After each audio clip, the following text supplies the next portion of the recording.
Online classes and motivation. A student must be motivated in order to be successful in an online class. It is a more independent environment for the student because the student is the one in charge. Not only are they in charge of what time and date they complete their work, but also there is not that hassle of having to go to the classroom and be physically in the class. It gives the student a more flexible schedule, which is beneficial for the student because if they have a job, family, or any other priorities, then the student has that time where they could go online any time of day and conduct their work. The student also has to practice self discipline. By saying self discipline, we mean the fact that the student knows that they have to do this work. They have to go online and they have to be involved in the class. So not only can they just check up on their email once a week, they have to do this several times a day, several times a week. The student also has to practice self control. They are in control of the situation, which means they are in control of their assignments when they are due and when they actually work on their assignments.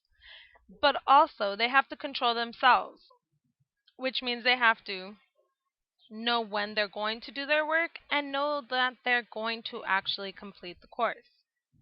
The student also challenges themselves by the assignments given and the projects done in class.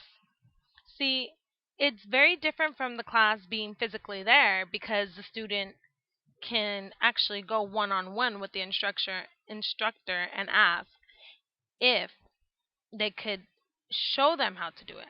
But from this way, the student has to go online, utilize the resources that they have available to them, and actually learn how to go on with the project and assignments.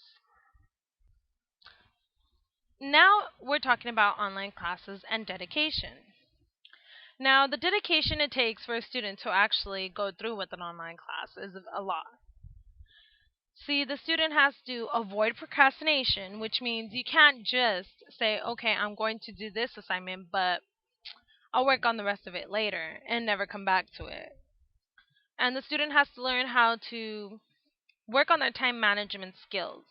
Not only know, okay, I'm going to do my homework and I'm going to go online at this time, but also they need to work with their time wisely. So if they're working, they have a family, and they have other priorities, then they need to know that, okay, we need to give a certain amount of time to this and a certain amount of time to class. So they could have that good amount of time to put into the online course in order to be successful. It is also a method of asynchronous learning, which is a student centered teaching method that uses online learning resources to facilitate information sharing outside the constraints of time and place among a network of people. This is the way that most students like to learn. It's student centered, it's all about the student, and they can access the class 24/7, any time of day, no matter if it's 1 o'clock in the morning when they're barely getting off of work to the time that, they're going to start school.